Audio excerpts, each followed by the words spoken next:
کیا مسلمان سنی اور شیعہ کی شادی جائز ہے جائز۔ یا مسلمان سنی اور عیسائی کی شادی جائز ہے؟ بچی تھی عائشہ، وہ اسی طرح کام کرتے تھے، شیعہ لڑکا تھا، وہ نکاح کرنا چاہتے تھے۔ اب یہ مولوی حضرات نہیں، ہم نہیں کریں گے۔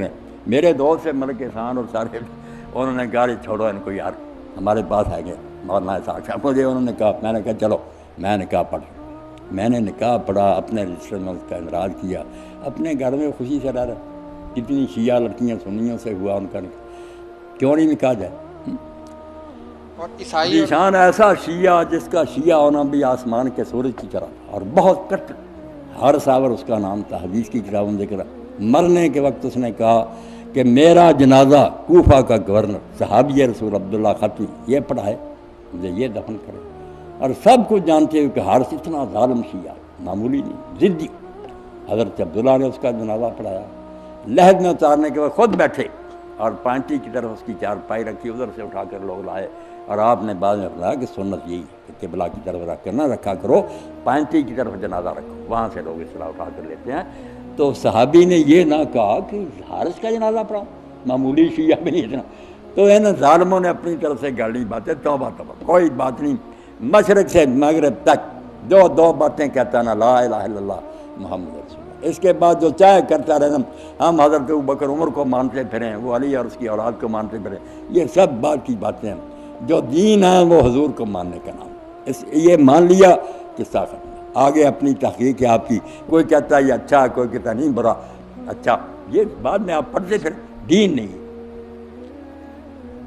ہائی کورٹ میں نا مسئلہ چل گیا، مولانا محمود احمد رضوی سے بریلی عالم ہمارے رضوان رسالہ، انہوں نے دعویٰ دائر کیا شیعہ مسلمان، اور دلیل یہی تھی کہ یہ لا الہ الا اللہ محمد رسول اللہ علی ولی اللہ پڑھ۔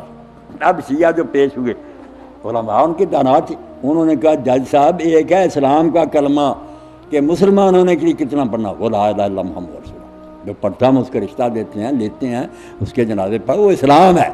ایک ہے شیعت سنیت، یہ عربی میں نہیں پڑھتے، مگر یہ کہتے نہیں کہ چار خلیفوں کو مانو، یہ حضور کے بعد رک جاتے ہیں سنی؟ نہیں، حضور کے بعد ابو بکر عمر عثمان کو، ابو بکر عمر عثمان کو ماننا سنیت شروع ہو گئی، یہ اسلام نہیں، وہ لا الہ الا اللہ محمد رسول اللہ، یہ سنی جو ہونا چاہتا ہے وہ مانتا۔ اب ہم شیعہ ہیں، اب ہم کہتے ہیں کہ شیعہ ہونا چاہتا ہے یار پھر اللہ رسول کے بعد مان کہ علی سب سے افضل ہے، یہ شیعت ہے، اسلام نہیں۔ اسلام اتنا ہی ہے لا الہ الا اللہ محمد رسول اللہ، کہتا ہے رشتے نہیں ہم دیتے ان کو، ان کی جنازے، مسئلہ حل ہو گیا۔ جج نے کہا بالکل ٹھیک ہے، اسلام کے بعد آپ جدھر چاہے جن کو پیروں کو مانتا کو نہیں مانتا، یہ بات کی بات، جو اللہ کو ماننا تھا رسول کو مانا کہ بریلی حضرات اور جو کیا کرتے رہے، اللہ پناہ دے، رسول اللہ کو مانتے ہیں، اللہ کو مانتے ہیں، بس ہمیں یہ درکار ہے۔ اگر وہ یہ کہتے ہیں اسلام کی شرطیں انہوں نے پوری کر، بعد میں اپنی اپنی تحقیق۔ کبھی کبھی جب میں اپنے خطبوں میں کہہ دیتا ہوں، آپ بھی بچیاں سن لیں، کہ مولانا احمد رضا خان بریلوی کو یہ ہمارے لوگ بہت برا بلا کہتے ہیں، میں کہتا کبھی ان کے فتاوے پڑھیں، کتابیں پڑھیں، آپ کو پتہ چلتا کہ وہ علم کا پہاڑ تھا۔ تحقیق الگ ہے، کچھ باتوں میں اس کا رائے ہمارے خلاف ہو گئی، مگر اس سے وہ عالم نہیں رہا، بہت بڑا عالم ہے۔ اب دیکھیں نا لوڈ شیڈنگ بیٹا ہو رہی ہے، ہم کتنے پریشان ہوتے ہیں، بجلی چلی جاتی ہے، اندھیرے میں رہتے ہیں۔ تو مولانا نے بھی ایک بات کہی قبر کے بارے میں، تو مولانا نے فرمایا، اب میں رو پڑتا ہوں، لوگ بھی پھر روتے ہیں کہ مولانا نے جب یہ بات یاد کی مریں گے قبر میں جائیں گے اندھیرا ہوگا، تو کہتے ہیں لحد میں عشق رخ شاہ کا داغ لے کے چلے، حضور کے چہرے کی محبت کا داغ سینے میں لے لیا کہ محمد رسول اللہ صلی اللہ علیہ وسلم، لحد میں عشق رخ شاہ کا داغ لے کے چلے، اندھیری رات سنی تھی چراغ لے کے چلے، کہ وہاں اندھیرا ہوگا، چراغ تو چاہیے، چراغ پھر یہی نظر آیا کہ رسول اللہ کی محبت کا چراغ جلے گا، روشنی ہو رہی۔ اب ہم گناہ گار ہیں، دعائیں کرتے ہیں، مولانا نے بھی دعا کی، اللہ سے کس طرح منت سماج کی، استغفار کا کلمہ، گناہ ہے رضا کا حساب کیا، اللہ سے کہتے ہیں اللہ رضا کے گناہوں کا کیا حساب کرنا، میں اگرچہ لاکھوں سے، وہ اگرچہ لاکھوں سے ہیں سوا، وہ کہتے ہیں میں خود مانتا ہوں کہ میرے گناہ لاکھوں سے بھی زیادہ، گناہ ہے رضا کا حساب کیا، وہ اگرچہ لاکھوں سے ہیں سوا، مگر آگے منت کیا کی ہے، مگر اے کریم تیرے عفو کا حساب ہے نہ شمار، میرے گناہوں کا تو بننا ہے کوئی اندازہ، مگر تیری مغفرت رحمت جو اس کا اندازہ ہے کوئی، اس کے مقابلے میرے کیوں نہ کریں۔ اور اسی پر عمر بن عائشہ رضی اللہ یاد آتی ہیں، اب رمضان آ رہا، جب اماں نے پوچھا کہ رسول اللہ اس مہینے میں شب قدر آتی ہے، 1000 مہینے سے بہتر، اور اس میں دعائیں قبول ہوتی ہیں، مجھے کوئی دعا سکھائیں جو میں راتوں میں پڑھتی ہوں، آخر کوئی رات تو ہوگی نا، تو حضور نے اس وقت جو سکھایا وہی ہمارے والی بات ہے نا.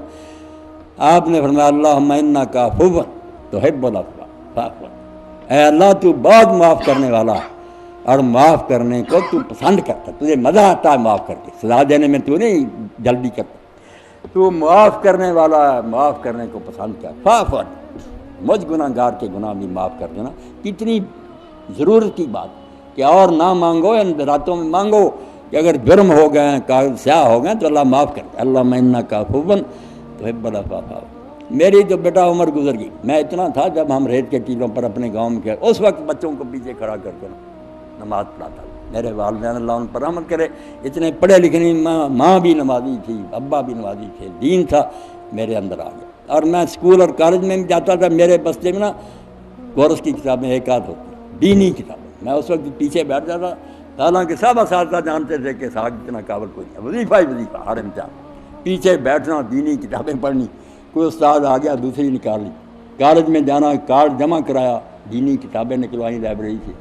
اس لیے میں نے بچپن سے لے کر عیسائیوں کا, قادیانیوں کا, ہندوؤں کا, سب کا مطالعہ کیا. میں اس لیے شیعہ سنی سب کی اصل کتابیں عربی میں دیکھا, کچھ بات ان لوگوں نے خام خواہ ساتھ ڈالا, اپنی دکانیں بنائی ہوئی ہیں, ورنہ بنیادی باتیں ایک ہی, اللہ سچا ہے, رسول بڑا کے, قیامت آنے والی ہے, قرآن اللہ کی کتاب ہے.